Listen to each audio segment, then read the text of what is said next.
Ndabahaye mwiriwe mwese banywanyi mudahwema kubana natwe ngaha kuri mbonesha kure imwe Rudende ibashikiriza amakuru atosoye arebana n'umutekano, politike, ububanyi n'amakuru ndetse n'ubuzima bwa munsi bwa bene gihugu. Turi kuri uyu munsi wa gatatu igenekerezo 18 Ruheshi umwaka wa 2025, aho tugiye kurebera hamwe amakuru akomeye yagezweho, aho igisoda cy'u Burundi gimaze gukora amano mu bice byo mu ntara yiherereye mu majyepfo. Aha ni mu buseruko bwa Repubulika iharanira kwikukira kwa Kongo. Akaba ari amakuru tugiye kurebera hamwe, turababwira kandi ko kugeza ubu amakuru akomeye ari kuvugwa cyane ari uko CNDD-FDD iri kwagirizwa ibindi byaha bikomeye cyane, aho umunyamakuru akaba n'umuyobozi wa radio RPA ikorera mu buhungiro Bob Rugarika yavuze amagambo akomakomeye ku muhari uri ku buti ku mugambwe uri ku butegetsi CNDD-FDD. Turaza rero kubitosora tubabwire uko ibingibi bihagaze. Turaza kandi kubabwira ko mu makungu avugwa nuko Costa Mutamba wari minisitiri w'ubutabera mu gihugu cya Repubulika Iharanira Demokarasi ya Kongo yamaze kuba yakegura. Turaza kandi kubabwira ko Koloneli Kayina yasabye Kisekedi kwegura byako kanya. Turareba kandi mugambi we ndetse n'imirwano mishya uko ihagaze. Turaza kandi kubabwira ko intare zasarambwe zaboje kandi gace muri Kivu y'Amajyepfo. Ngusabe rero ufyonde sabonde niba ari bwo bwa mbere dukurikiye, maze ukomeze urabana natwe ngaha kuri mbonesha kuri imwe Rudende ibashyikiriza amakuru akomeye aba agezweho ako kanya. Reka duhere kubi byagirizwa igisirikare cy'u Burundi ndetse nuko kuri ubu abatwazangabo bashinjwa kugaragara mu bikorwa bigayitse. Biravugwa ko igisoda cy'u Burundi cyongeye guhemukira abanyamurenge mu buryo bukabije. Amakuru ari guturuka Uvira muri Kivu y'Amajyepfo aravuga ko hari abanyamurenge bahagiriye ikibazo gikomeye mu gihe bafashwe na Wazalendo bakabakorerwa iyicarubozo ndetse bakamburwa n'ibyabo kandi baherekejwe n'abasirikare b'u Burundi. Ni amakuru yatangiye kuvugwa kuva ku muyingamo w'ejo ku munsi wa kabiri igenekerezo 17 Ruheshi 2025, aho bavuga ko aba banyamurenge bafashwe n'abazarendo bari baturutse ahitwa Ndondo ya Bijombo bagana Uvira. Biravugwa ko muri iki gisagara cya Uvira ariho ibikorwa by'ubugizi bwa nabi bimaze iminsi bikorerwa. Umutangabuhamya wahaye itangazamakuru aya makuru yagize ati hari abantu bari bavuye ruguru harimo abapolisi n'abanyeshuri kandi bari bikoreye n'igipoyo cy'umurwayi bageze ahitwa Kijaga barahagarikwa na Wazalendo. Yakomeje agira ati barabafashe babajana bari kubakubita babagejeje kwa mwami, niho batangiye kubasaka babambura n'utwabo twose. Muri bimwe mu byo bambuye harimo amafaranga n'imyambaro ndetse n'ibindi. Kimwe ko abategetsi bo muri aka gace bahise bihutira kuja kureba, nubwo rero nta gitangazwa baje kubamarira. Ati bamaze kubageza kwa mwami babategetse ko baja kubareba. Bivuga ko ubwo abo banyamurenge barimo basakirwa kwa mwami, urusaku rw'imbunda rwinshi rwarimo rwumvikana ahitwa Kadundu aherereye hafi y'ahitwa mu mujyi rwagati wa Uvira, n'urusaku rw'imbunda. Amakuru avuga ko ari Wazalendo n'ubundi bari mu bikorwa byo kwiba, baza kumishwaho amasasu n'abasirikare ba FARDC, ubundi bakizwa n'amaguru. Ubwo abanyamurenge bamanukaga i Uvira bavuye Ndondo bikoreye n'igipoyo cy'umurwayi, byavuzwe ko baje baherekejwe n'abasirikare b'u Burundi bakorera muri iyo misozi. Nyuma yo kubageza mu Kijaga, Wazalendo bakaba rero bakabahagarika. Bari abasirikare b'u Burundi ntibasubiye kwegera abo banyamurenge ngo babavuganire kuko bari bemeye ko babaherekeza. Ibi ni bimwe rero kandi biheruka kuba bizakorwa mu cyumweru gishize, ubwo aba basirikare b'u Burundi baherekeza berekezaga kandi abapolisi n'abanyeshuri bavaga Uvira berekeje indondo ya Bijombo bagera kandi mu Kijaga Wazalendo bakabahagarika bakabakorera iyicarubuzo. Igitangaje nuko zangabo z'Uburundi ntizabashije kugira ubwo icyo zibafasha.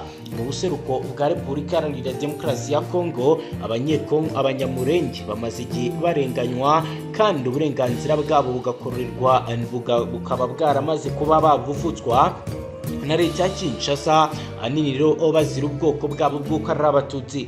Yaba igisirikare cy'u Burundi na Wazalendo ndetse na FDLR barakorana byafi n'ingabo za Congo FARDC, kandi buri ruhande rufite uruhare mu kugirira nabi abanyamurenge, kabone niyo bamwe mu banyamurenge bakorera mu kwaha k'ubutegetsi bw'i Kinshasa.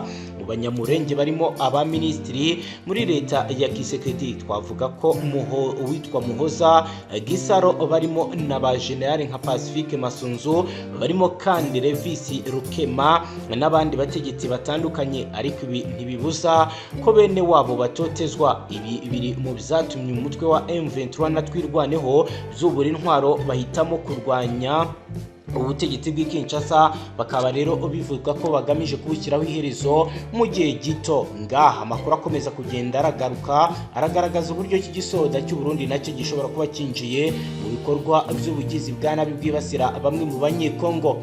Reka tujye ku makuru akomeye yatangajwe mu ruhari ndetse no mugambwe CNDD-FDD. Ni byatangajwe n'umunyamakuru akaba n'umuyobozi wa radio RPA, aho rero yagaragaje byinshi mu bimaze iminsi biba ndetse binagarukwaho bishingiye ku kuba ishyaka riri ku butegetsi CNDD-FDD ryaragaragaje ubusuma ntangere mu matora aheruka kuba muri iki gihugu cy'u Burundi. Ku bwa Bob Rugarika, imbaraga z'abaturage n'umuheto ibyo byonyine bisigaye kuba bizakoreshwa mu gukuraho ubutegetsi bwa CNDD-FDD. Mu kiganiro ijambo nirwawe giheruka gutambuka kuri radio RPA rigaruka ku byabereye bikaba rero bigaruka cyane kuri ibi ngibi. Uyu munyamakuru yanenze cyane abantu bemeye gushyigikira ubutegetsi bwa CNDD-FDD mu matora, ahamya ko yaranzwe n'ubujura ntangere. Yavuze ko urebye ukuntu guhera mu mwaka wa 2010 CNDD-FDD yakomeje kugenda yiba amajwi mu matora kugeza muri 2020, byari gutuma nta munyepolitike n'umwe wari kubatekereza gushyigikira iryo shyaka mu matora atigeze agira icyo amarira abarundi nk'uko we abitangaza. Uyu munyamakuru akaba avuga ko abashyigikiye CNDD-FDD mu matora yaranzwe n'ubujura gusa ari abahemu, kuko bahemukiye abarundi, bakaba rero bagikomeje gutikamirwa n'ingoma mbi ya CNDD-FDD iyobowe na Evariste Ndayishimiye. Nk'uko Bob Rugarika akomeza abisobanura, aravuga ko ubutegetsi bwose butsikamira abaturage ku bwa CNDD-FDD mu bihugu byose bwakurwaho n'intambara cyangwa abaturage bagahagurukira rimwe bakabamagana. Mu matora y'abadepite n'abayobozi b'amakomini yabaye ku igenekerezo ry'itanu ruheshi mu mwaka wa 2025, abatavuga rumwe n'ubutegetsi ndetse na zimwe mu ndorerezi bavuze ko yaranzwe n'inenge ntangere zagiye zitesha agaciro aya matora kuko atabaye mu muco. Bivugwa ko hari aho imbonerakure zatiraga abaturage gutora abo bashaka babasanze mu byumba by'itora, abandi bakabasanga bamaze gutora, ndetse no guhohotera bamwe mu batavuga rumwe n'ubutegetsi byagiye byibonekeza mu bice mu makaritiye amwe n'amwe ngaha. Bikaba rero bivugwa ko kuri ubu ngubu ibi ari ibintu bikomeje kugenda biba bibi cyane. Dukomeje n'ubundi navugwa mu buseruko bwa Repubulika ya Demokarasi ya Kongo, reka tujye Bukavu, abantu 6 bagizwe intere n'igitero cy'abantu babateye bitwaje ibigwanisho. Abantu 6 bo mu muryango umwe bakomerekejwe bikomeye, bikaba byarabaye mu ijoro ryo kuwa Mungu rishyira ku munsi wa mbere, bw'abagabo barenga 12 bitwaje intwaro bagabaga igitero ku rugo rwabo ruherereye mu mudugudu wa Ndendere muri komine Ibanda mu mujyi muri iki gisagara cya Bujumbura. Kuko byatangajwe n'abatangabuhamya, abo bagizi ba nabi binjiye ku ngufu mu rugo rw'umunyamuryango wa Macha Maremba uzwi ku izina rya rya Lenoir bahita batangira kumukubita no gutoteza abagize urugo rwe. Nyuma yo kubakorera iyiricarubozo babasahuye amafaranga menshi, ibikoresho by'agaciro birimo zahabu, telefoni igendanwa ndetse n'ibindi bikoresho bifite agaciro. Bamwe mu barokotse icyo gitero barashwe amasasu, abandi barakomeretswa n'imipanga ndetse n'imyambi. Ubu bose bakaba barimo kuvurirwa mu bitaro mu buryo bwihutirwa kubera ibikomere bagize. Inkuru yababaje benshi kongera gucengeza ubwoba mu mitima y'abaturage ba Bukavu, aho umutekano ukomeje kuzamba umunsi ku wundi. Rubasa Nicolas, perezida w'ihuriro rya Nouvelle Dynamique de la Société Civile mu ntara ya Sud Kivu, yavuze ko ibintu bigeze ahakomeye. Ati nta joro rishyira hatabaye igitero ku muryango runaka. Abaturage babayeho mu bwoba bukabije, batazi uwo bareba ngo abafashe. Ibi ntabwo bizakomeza kwihanganirwa. Yanamaganye bivuye inyuma umutekano muke ukomeje kugenda ufata indi ntera muri ibi bice Bukavu no mu nkengero zawo, ndetse asaba inyeshyamba za AFC 23 ziri gufata umujyi gutanga umutekano ku baturage ndetse n'ibintu byabo. Societe civile nayo yasohoye itangazo rigira riti iki gitekerezo ni ikimenyetso gikomeye cy'uko abaturage ba Bukavu batakigira bo babariza, bumva baratereranywe mu gihe urugomo n'ubugizi bwa nabi bibaye ibisanzwe mu buzima bwabo. Ubuyobozi bw'igihugu, ingabo ndetse n'inzego z'umutekano ziramagarirwa gufata inshingano zo kurinda abaturage no guhangana n'ubu bwicanyi buri guhitana inzirakarengane mu buzima bwa munsi bwa bene igihugu, nk'uko rero byagiye bigaragara ndetse bikagenda binavugwa. Reka tujye ku butaka bwa Repubulika Iharanira Demokarasi ya Kongo turebe ibyatangajwe n'umusodo ukomakomeye uzwi nka Colonel Innocent Kayina, aho ari umuyobozi, ari umwe mu bayobozi ba M23, aho yasabye Felix Antoine Tshisekedi Tshilombo wa Repubulika Iharanira Demokarasi ya Kongo kwegura by'ako kanya kuko yananiwe gukemura ibibazo byugarije abanyekongo. Ni ubusabe Kayina yatanze biciye mu nyandiko ndende umutwe we Coalition Nationale pour la Libération du Congo CNRS yasohoye. Colonel Kayina asanzwe ari umugaba mukuru w'ishami rya gisirikare ry'uriya mutwe ari wizwi nka Force Nationale pour la Libération du Congo FNRS. Yashyizeho umukono kuri iyi nyandiko igizwe n'amapaje 13. Abandi bashyizeho umukono ni perezida wa CNRS Dido Munyiroho ndetse n'umuvugizi wayo mu bya politike Lanikani Kayukani Tengo. Iyi nyandiko ya CNRS ikaba igaruka ku bibazo bitandukanye bimaze imyaka myinshi byugarije inzego zose z'ubuzima bw'igihugu cya Kongo, haba muri politike, igisirikare, ubutabera, ubukungu ndetse n'imibereho myiza y'abene igihugu. Ni ibibazo byose uriya mutwe wa politike wagaragaje ku butegetsi bwa Perezida Felix Antoine Tshisekedi nka nyirabayazana yabyo, nk'uko bijyanye na politike n'imiyoborere. Kayina n'umutwe we bakaba barashinje Perezida Tshisekedi bakaba bashinje Presidence ya Repubulika ya Demokarasi ya Kongo, ibiro bya Minisitiri w'Intebe w'iki gihugu, inteko nshingamategeko yacyo kuba aribo bikubiye 80% by'amafaranga yose y'ingengo y'imari y'igihugu, bituma abanyekongo bisanga mu bukene kuko imishinga yakabateje imbere yose ikomeje kugenda idindira bikomeye.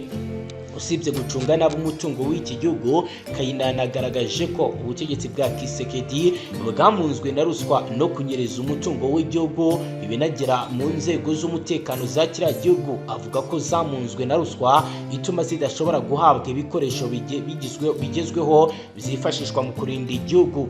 Yashinje kandi ubutegetsi bwa Tshisekedi yise ko bugendera ku moko, kuba ahubwo bwifashisha imitwe yitwaje intwaro mu nyungu za politike ndetse bikaba ari ibintu bidakwiye guhabwa intebe. Colonel Innocent Kayina mu by'umwihariko yakomeje ku mutekano muke uri mu bice bitandukanye byo mu buseruko bwa Repubulika Iharanira Kwikukira kwa Kongo, ahari abaturage barenga 5 miliyoni zo mu ntara ya Tanganyika, Maniema, Kivu y'Amajyepfo, Kivu y'Amajyaruguru na Ituri bahuye n'ibibazo byatumye bava mu byabo kubera imitwe yitwaje intwaro. Yananenze Tshisekedi kuko nk'umugaba w'ikirenga w'ingabo za Repubulika ya Demokarasi ya Kongo nta kigeze akora ngo akumire civile genocide n'ubwicanyi ADF naro Codeco FDLR Maimai Wazalendo n'aba guverineri ba gisirikare birirwa bakorera abaturage. Uyu mugabo kandi mubo yashyize mu majwi harimo guverineri w'intara ya Ituri Lieutenant General John Ruboya yashinje gunyura uburenganzira cyangwa se agateka kazina muntu. Yashinje by'umwihariko uyu mujenali kuba yaragize uruhare aho yashyinguye abantu 57 bo mu bwoko bw'abahema ari bazima, aba barimo abagore n'abana ngo bakaba barashyinguwe muri teritwari ya Njugu ahitwa Katoto ku itegeko ryatanzwe nawe. Kayina na SNRS ye bavuze ko kurandura imitwe yitwaje intwaro ikorera muri Kongo ahubwo usanga ikorana n'igisirikare cya Kongo mu kwica no gukorera urugomo abaturage. Yashinje Kisekedi kandi kuba umutungo karemano wa Kongo usahurwa areberera, ananenga uburyo ubutegetsi bwe uwabukoresha inzego zirimo urw'iperereza mu kwikiza abo atavuga rumwe nabo. Yanenze kandi kuba ntacyo ubutegetsi bwe bukora ubukire iherezo ku mvugo z'urwango n'izibasira abanyamahanga zikomeje kugaragara muri Repubulika Iharanira Demokarasi ya Kongo. Ibi bibazo icyo kimwe n'ibindi byinshi Colonel Innocent Kayina n'ishyaka rye bavuga ko bagiye babigaragaza kenshi, gusa Kinshasa ikaba itarigeze na rimwe ibikemura. Aha niho yahereye amenyesha Kisekedi ko igihe kigeze ngo yegure bigaba ari ibintu biri kugenda bigaragara. Yavuze ko kuba hari inzitizi ku miyoborere myiza no kuba ubutegetsi bwa Kisekedi burangwa na ruswa kandi bugendera ku moko bwarananiwe gucunga ibikorwa rusange, ikindi bukaba butagaragaza ubushake bwo kubikemura, bidaha SNRS icyizere cy'uko hari igihe Repubulika ya Demokarasi ya Kongo izagera ku iterambere rirambye. Yakomeje agira ati ni muri urwo rwego SNRS imenyesha abanyagihugu n'amahanga urugamba rwayo rukomeye kandi rwiza rugamije guhindura Repubulika ya Demokarasi ya Kongo igihugu gishingiye ku musingi w'imiyoborere myiza n'imicungire myiza y'ibikorwa rusange. Ni muri urwo rwego kandi SNRS iteganya gukomeza urugamba rwayo nta gushidikanya, ndetse ikabisaba Perezida Kisekedi wa Repubulika ya Demokarasi ya Kongo guhita yegura by'ako kanya kubera ko atubahirije inshingano ze kandi akaba adatanga icyizere ku baturage ba Kongo muri rusange, by'umwihariko ko ubu mu burasirazuba bw'igihugu hakomeje kugaragara ibibazo bikomeye. Mu mpera za Werurwe uyu mwaka nibwo Colonel Kayina yashinze SNRS mu rwego rwo gushyira iherezo ku myitwarire y'ubutegetsi bwa Kinshasa ashinja kurangwa no kuba batarajwe ishinga n'imibereho y'abanyekongo baterwa n'imibereho mibi idashingiye ku ndangagaciro nziza. Umubyo Kayina n'umutwe we bemera banenga leta ya Kinshasa harimo ruswa ikene wabo kugura abo ishaka kwiyegereza, guta muri yombi abantu mu buryo bunyuranyije n'amategeko, gutoteza abaturage ndetse n'amacakubiri. Akaba ari ibyo uyu Kayina ashinja Kisekedi Chilombo ndetse na koalisiyo bakorana. Dukomeje page y'amakuru yatureka tujye ku nkuru ikomakomeye iri kuvugwa kuri Costa Mutamba. Uyu rero akaba ari umushikiranganji umaze kuba yatanga cyangwa se yatanga imihoho ku nshingano yari afite. Minisitiri Mutamba muri Repubulika Iharanira Demokarasi ya Kongo yeguye kuri izi nshingano. Ni icyemezo Mutamba yari yatangaje mu ijoro ryo kuwa kabiri ku igenekerezo 17 Ruheshi 2025, bivuga ko ndetse iki cyemezo yamaze kukigeza kuri Perezida Felix Antoine Kisekedi Chilombo. Amakuru yize aravuga ko inama yahuje abagabo bombi yamaze amasaha hafi abiri, biteganyijwe ko kuwa gatatu aribwo Mutamba aza kugeza kuri Perezida na Minisitiri w'Intebe ibaruwa y'ubwegure bwe. Mutamba afashe iki cyemezo nyuma y'iminsi mike umushinjacyaha mukuru mu rukiko rusesa imanza rwa Repubulika ya Demokarasi ya Kongo Philomene Mvonde amubujije kurenga umujyi wa Kinshasa. Mvonde yafashe iki cyemezo nyuma y'aho ku igenekerezo 15 Ruheshi umwaka wa 2025 inteko nshingamategeko ya Repubulika ya Demokarasi ya Kongo imwemereye kugeza Minisitiri Mutamba mu rukiko akaburanishwa ku cyaha cyo kunyereza miliyoni 19 z'amadolari zari ziteganyirijwe umushinga wo kubaka gereza ya Kisangani mu ntara ya Topo. Mu minsi ishize uyu umugabo yamenyekanye cyane kubera imvugo ze zibasira u Rwanda, aho yavuze ko ateganya kurutera akarwomeka kuri Repubulika ya Demokarasi ya Kongo, ndetse byageze aho avuga ko azafunga Perezida Paul Kagame n'abanyekongo yise abagambanyi. Minisitiri w'Ububanyi n'Amahanga n'Ubutwererane Ambasaderi Olivier Nduhungirehe aherutse kugaragaza ko urwango Costa Mutamba afitiye u Rwanda rutagombaga kuba rwamusiga amahoro. Bigaragaza ko rero uyu Ambasaderi Olivier Nduhungirehe yishimiye bikomeye kuba uyu Costa Mutamba yamaze gutanga imihoho ku nshingano yari afite. Rero namwe mu makuru akomeye akomeje kugenda agaruka ndetse anavugwa mu bice bitandukanye. Muri Kivu y'Amajyepfo rero Alliance Fleuve Congo yafashe agace kitwa Bwenda. Bivugwa ko rero aka gace ka Bwenda umutwe mu makwera 3 wakigaruriye ku munsi w'ejo, kabarera agace kabarizwa muri groupement yitwa Kalahongo muri territoire ya Walungu. Imirwano yo iracyakomeje, turagaruka mu mwanya tubabwira aho igeze mu buryo burambuye. Kora subscribe cyangwa se ufyonde sabone bitewe n'ururimi wumva.